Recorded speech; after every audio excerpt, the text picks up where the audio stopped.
Hello, magandang gabi sa inyong lahat. Meron tayong mga videos na re-reakan. Aswang na naman ulit. Pero bago lahat, ito ay finorward ni Sir Neil Lester, no? Watch muna natin to. Ano ba ito? Nag-workout daw sa bakanting kwarto. May nakakakilabot na nabidyohan. So, play natin.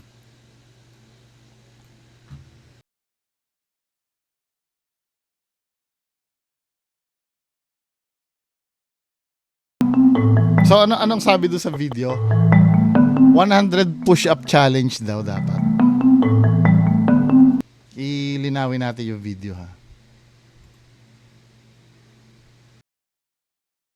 JB Taveros.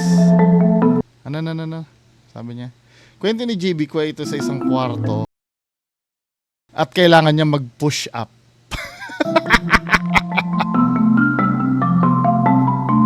At sa kwartong ito lang may outlet. Talagang ano no? Talagang ibig ko sabihin planado niya, no? Kung ano yung script na sa ko kasi, ba't defensive ka? Defensive ka masyado, may nagpapaliwanag ka eh. First time nangyari sa akin yan. Nakangiti ako kasi first time nangyari sa akin. Talagang ano no, may palos ba't siya nakangiti, no? Well, ito yung take ko dito, no? Kasi yung kung paano nagsimula, yung wait lang ha. Paano ko ba ipapaliwanag? Kung ano yung reason niya paano nagsimula. 'Di ba? Yung premise nung pangyayari.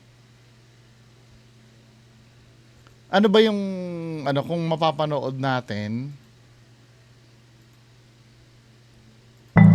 Wait lang ha. Gusto kong makita nyo yung reason niya. Kasi parang ang reason niya daw, kwento ni JB, kuha ito sa isang kwarto, kanilang healthcare center. Healthcare center, bukas pa ba ng alas 10? Pwede ba yon? Hindi, baka 24 hours yung healthcare center nila, no? Meron naman yatang ganon. Pero yung premise mo na magcha-charge ka ng laptop dahil doon lang yung may outlet. Pero bullshit yun, min eh. Bullshit yun eh. Sa buong building dyan lang may outlet. Kasi kailangan niya i-charge ang kanyang laptop. Masyado mababaw yung reason. Kasi ang nangyayari dito, pero sa kwartong yun lang daw ang may outlet. Sa buong building na yun. Doon lang. Dito palang bullshit na to, min eh. Siguro, dyan lang siguro may available na ano. Siguro, kung yun ang sinabi niya, yan lang kasi okupado lahat eh. Pero doon sa buong building, sa kwartong lang yan ang may outlet. Bullshit. 'Di ba? Tapos health center pa yung ano, yung nandyan. Syempre kailangan diyan ng mga machine, 'di ba? Kung may dental ano diyan area. Syempre kailangan may pagsaksakan ng mga ilaw do sa dentista, yung ginagamit ng dentista. Or kahit simpleng electric fan man lang sa baba. Meron dapat. Premises pa lang bullshit naman eh. Tapos yung ang paranormal kasi hindi mo maano yan at will. Pwede siguro isang galaw lang yan, pero kung sunod-sunod yan na galaw, na binalikan mo, gumalaw uli. Hindi ko sinasabing imposibleng mangyari yon, pero ano na yung too good to be true na yun eh. Na kung ano yung motibo ni JB Taveros, tingnan nga natin yung FB nito. Isa pang clue yung kanyang FB page pa ni JV Taveros. Ano ba siya? Kung ito ay vlogger, isa pang red flag.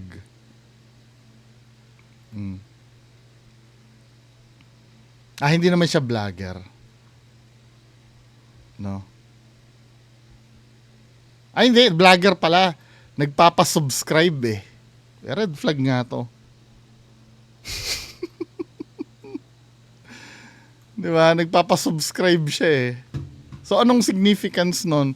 pag ganyan, medyo ano na, alam na. Hindi naman porket vlogger ay peke na gumawa. Pero, pwede mo nang ibilang yun as motive niya dun sa pa-viral niya. 'Di ba? Ito ay red flag lamang. Hindi ko sinasabing hindi totoo. Dahil pwede naman, kahit vlogger ka, mga ghost hunter nga, vlogger din naman, 'di ba? May kababalaghan na nakukunan. Pwede naman yun. Kaya lang yung sablay, yung premise ng istorya niya, na iisa lang daw ang may outlet do sa building. Then saktong ang layunin mo ay mag-charge ka ng laptop, ba't kailangan mag-video ka pa doon at mag-push up ka pa? Mag-charge ka lang naman ng laptop doon, pwede mo naman iwan lang yung laptop mo doon. Ba't nandun ka pa? Hindi mo maintindihan yung ano next video. Dito marami na namang manlilisik ang mata dito. So, ito no. So, ito, time check, 10:52 PM. Ito ay, ano naman to, aswang na naman ba to? To be fair naman, wala naman siyang sinasabing aswang, no?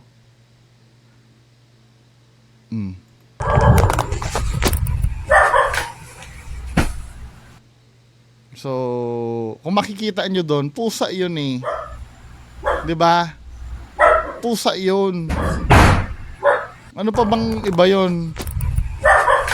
Kawawa naman yung mga pusa eh. Ngayon, ang sinasabi ng iba daw, ba't parang ang laki?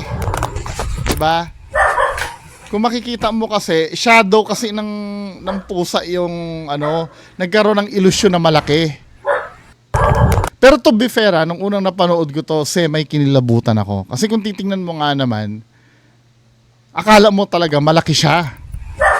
Pagka umano, 'di ba? Pero kung lalagyan mo ng filter yung kulay, makikita mo diyan na shadow lang yung nagpalaki. Tamo ha?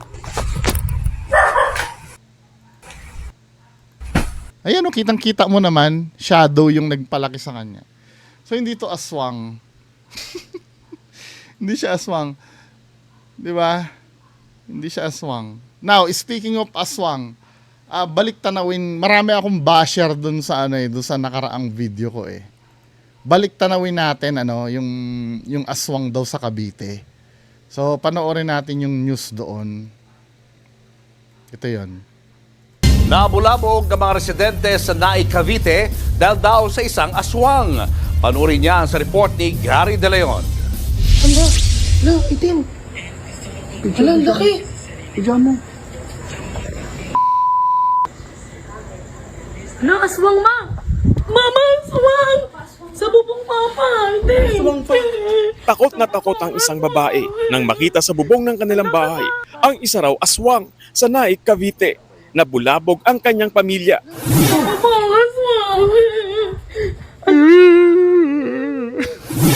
Wala na! Lalaking itim na So, ito, sinasabi nung iba daw, lalaki daw na nakaitim. Paano mo nasabi lalaki nakaitim yan? Naiitsurahan mo ba dyan? Na lalaki nakaitim yan? Iisa-isahin natin yung evidence nito ha. Yung pinagmamalaki yung evidence dito. Hindi definitive to eh. Asan dyan yung paano mo nasabing lalaking nakaitim yan? Nakikita ko dito, katawan ng pusa ito na naka-side view eh. Tingnan nyo ako ha. Ito yung pusa, di ba? Ganyan pag nakaharap. Pag naka-side view yan, nakikita nyo yung katawan. Minsan nakababa pa yung buntot niyan, tapos may tenga pa. Yan mini oh. Di ba ito yung katawan ng pusa? Ayun yung tulis ng tenga oh. Sige, ipaliwanag nyo nga sa akin kung paano naging lalaki yan. Yan ang hindi definitive dito sa pinag-uusapan natin. At iisa-isahin ko yung mga nag-comment sa akin noong nakaraan. nakadapa raw sa bubong ang nakita ng Paano lalaki nakadapa yan? Sige, i-describe nyo nga sa akin.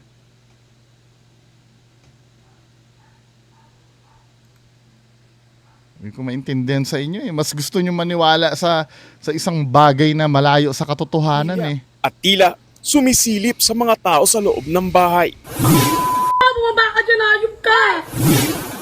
Sa bahagi ng video, maaaninag na tila umiilaw ang tila nanlilisik na mata ng sinasabing aswang. Hinabol ng mga residente ang Milaw naman talaga mo ang mata ng pusa pag natatamaan ng ilaw. aswang. Kaya nga di ba may cat's eye na tinatawag? Wala na raw silang nakita maliban sa isang pusa. Paglabas ko, sir, bababa na siya, ito na nakita ko balikat. Umakit na ako doon, ay hindi ko nakita. Tumambad din sa bubong ng pamilya ang malaking bakas ng Oh, malaking kamay daw ito. Sabi nyo. Ano ang naging comparison nyo kung bakit nasabi nyo malaking kamay yan? 'Di ba? Alam nyo ba yung sukat na itong semento na to? Kung paano nyo nasabi ba't malaking kamay yan? O dahil sa perspective lang ng pagkakakuha ng picture? Ito yung best evidence nyo, di ba? Di umano, may bakas daw ng kamay. Di umano. Now, na-establish nyo ba na itong kamay na ito ay wala dyan before? Yan ay nandyan na. Hindi, di ba?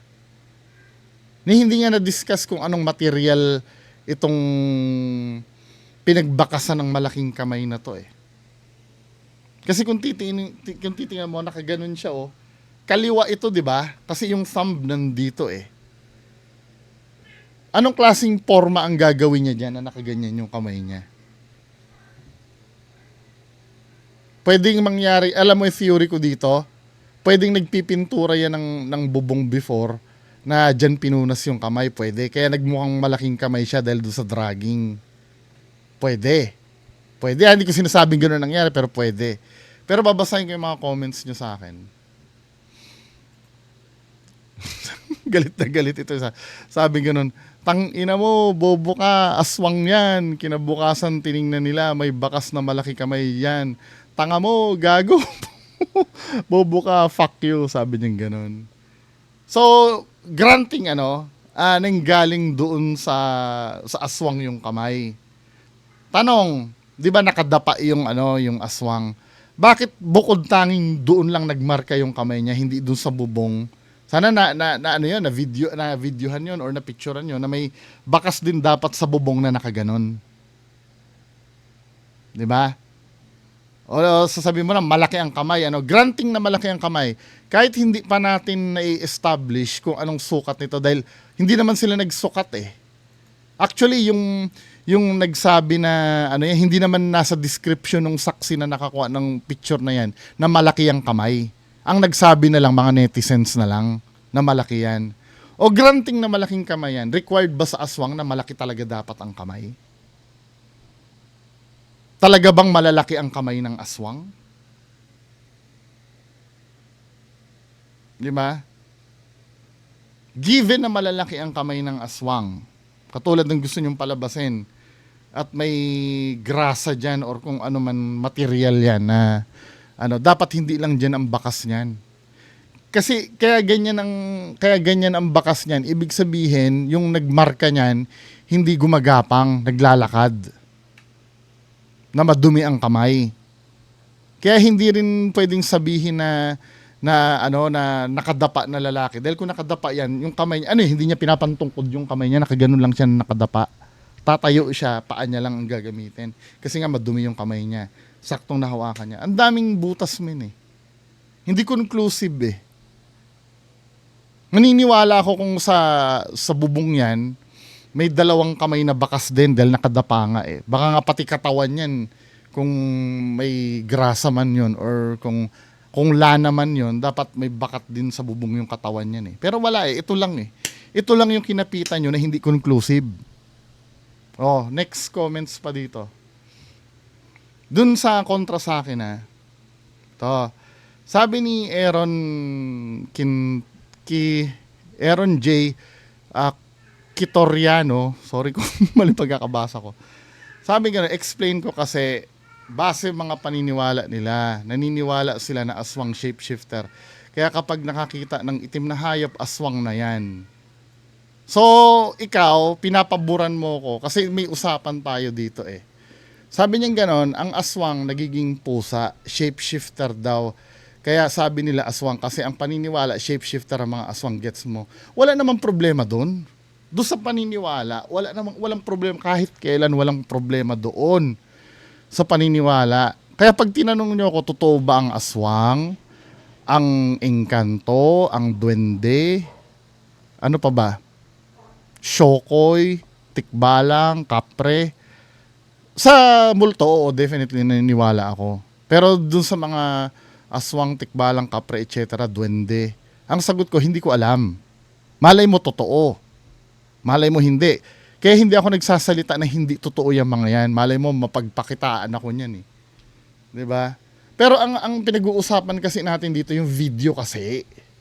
Video kasi ang nire-reactan natin dito. Yun ang hindi nyo naiintindihan. Sabi kong ganun sa'yo dito, sir. Walang problem dyan sa sinasabi mo. Ang problem ay yung evidence. Hindi compelling ang video na yan. Anong pagbabasihan mo yung kwento niya? Nakuha mo? Sabi kong ganun.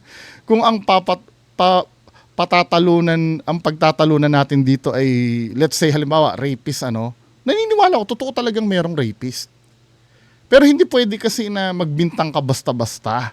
Kailangan mo talaga ng ebidensya. Katulad dito, let's say, totoo ang aswang. Momentarily, tatanggapin ko na totoong may aswang. Pero doon sa video kasi, wala naman napatunayan doon. At yung video ang pinag-uusapan natin, yun ang nire-reakan ko eh. Hindi yung paniniwala. Yun ang sana naiintindihan nyo. For example, ganito, katulad ng example ko sa inyo kanina. Pagpatuloy muna natin dito.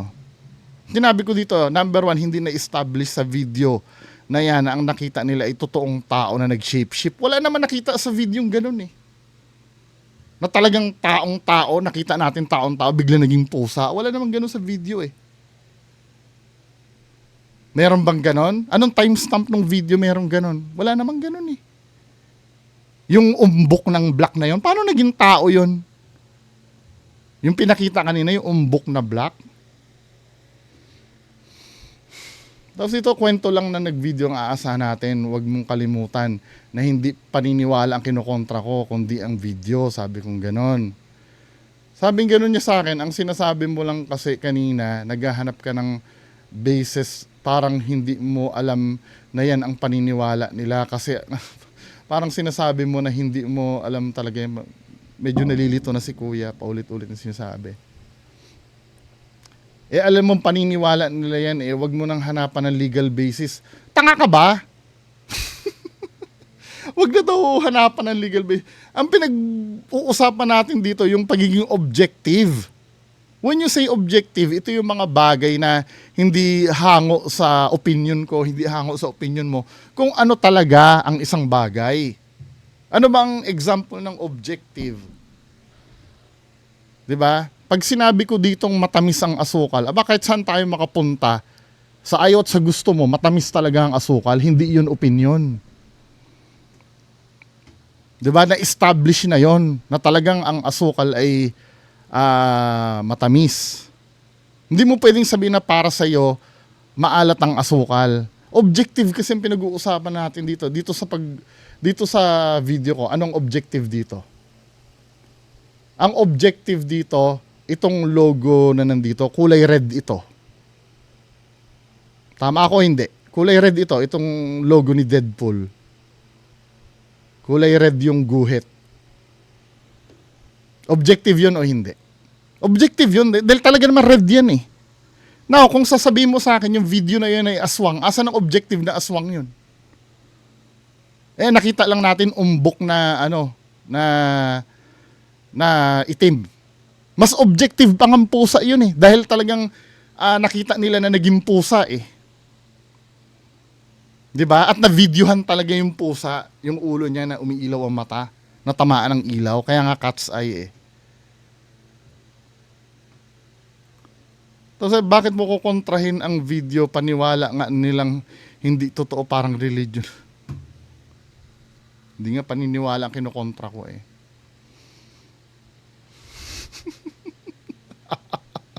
Wala akong pakialam sa paniniwala na yan. Ang pinag-uusapan natin yung video. Explain ko base sa mga paniniwala nila. Wala nga akong pakialam dyan sa paniniwala na yan. 'Di ba? Kung gagamitin na yung paniniwala nila na yun ay aswang, 'Di ba? Yung nakita sa video. Eh wala naman nakita doon sa video na aswang 'yun eh. Nakita ba sa video na aswang 'yun? Sablay pa rin. Kung naniniwala sila na na totoong aswang 'yon, go ahead, maniwala sila. Pero kung magdedebate tayo tungkol do sa video, kahit kailan hindi mananalo na aswang 'yon na nakita do sa video kasi wala na patunayan do sa video na aswang 'yon. 'Di ba? So ano pa ba yung mga comment dito? Sabi ganun nitong bobong si Sir Frederick Quintans, base sa reaction, totoo yan, wala namang ganyan, pero pag kay Bungo nangyari, totoo na yan. Hindi sa akin, nagdududa pa nga ako kapag nangyari sa akin, may self-debunk nga ako, di ba? Doon sa video eh. Ini-encourage ko nga kayo magsabi eh. Tamo, sabi, tanga yung reaction mo sa abandoned Clark Hospital, ano yun, di totoo, nagsisigaw ka. May self-debunk nga ako dun eh. Yung reaction ko doon sa una, base yun sa nararamdaman ko that time. Pero, nakalagay dito, no, tamo ha, may self-debunk ako dun eh. Dun sa video na yun eh. Inisip ko nga, pusa yun eh. Tamo ha, Clark Review. Hanapin natin Clark Review. Napahiya ka dito, akala mo pag sa akin nangyari, totoo na. Ayan may self-debunk ako dyan. Kahit sa akin na mismo nangyari yan ha. Hanapin nyo lang yan, Clark Abandoned Hospital. Sinabi ko dyan na baka pusa. Kasi nung naglilibot ako, may nakita akong pusa doon. Pwede kasing pusa yun eh. Yung nakita ko kasi doon, hindi ko pwedeng pagkatiwalaan dahil may takot akong that time. Kaya nga sinasabi ko sa inyo, ang sinabi ko dito sa hindi pwedeng base sa reaction yung basihan. Kasi kung base sa reaction yung pati nga lie detector test hindi pwedeng gawing evidence eh. Alam mo kung bakit? Ito yung mga sinaad ko dito. Number 1, yung mental state ng tao. Sa isang siraulo, pag nag-hallucinate yun, at nakakita yun ng aswang, kahit hindi naman aswang, no? Or sa nakadrugs. 'Di ba?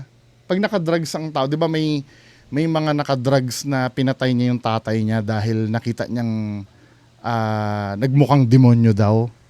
Kaya niya pinatay yung tatay niya. Pag nilay detector test mo yun, papasa yun eh. Kasi nga hindi well ang utak nun. May hallucinations kasi nangyayari. Sa kanya kasi, totoong-totoo yun. Nangyayari yun. Kaya hindi mo pwedeng sabihing base sa reaction yun. Ano ba?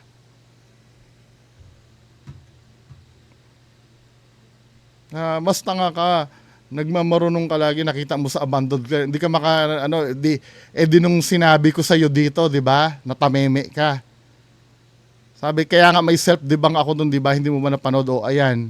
Dinabang ko sa sarili ko, okay na. Tapos sabi yung ganun dito. Ano ba yung sinagot mo sa akin? Biglang nagbago ka na ng tono mo dito eh.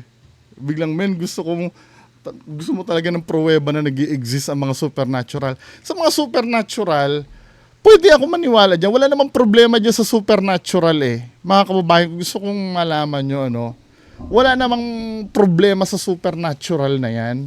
'Di ba? Bukas ang isip ko diyan na totoo yung mga yan. However, do sa evidence kasi na pinapasa, kailangan maging mapanuri tayo. Ang dinidibang ko dito yung claims, yung evidence, hindi yung mismong supernatural. For example, ganito, nagkwento ka sa akin na may nakita kang buhaya sa kanal. 'Di ba? Yung claims mo, stupid na yun eh. Buhaya sa kanal. For me, na yun, katangahan na yun, paano magkakaroon ng buhaya sa kanal? Pero it doesn't mean na hindi ako naniniwala na may totoong buhaya. Naniniwala ako na may totoong buhaya, pero yung claim mo na may buhaya sa kanal, ano ba? Nakukuha nyo ba ibig ko sabihin o hindi?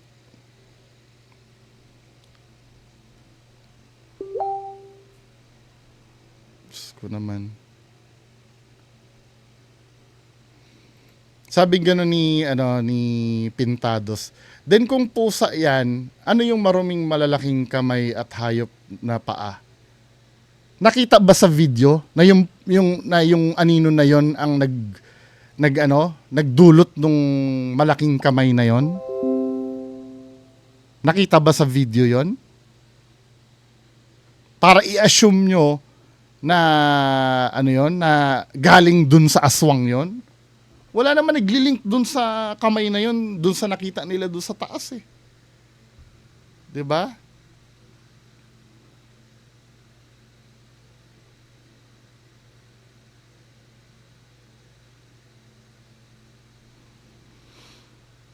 So maliwanag na tayo, huwag niyo ibibintang sa akin na kinokontra ko yung paniniwala. Ang kinokontra ko yung claims ng video. Yun na sana maintindihan nyo. Anyway, yan lang po muna, magandang gabi. Basta bawi ako sa mga susunod na araw sa mga request nyo na video. Ngayon, nasa pa tayo nasa Holy Week special pa tayo Resume siguro tayo ng pagiging normal, siguro baka Lunes. Diba? So yun lang po mga kababayan ko, magandang gabi sa inyong lahat.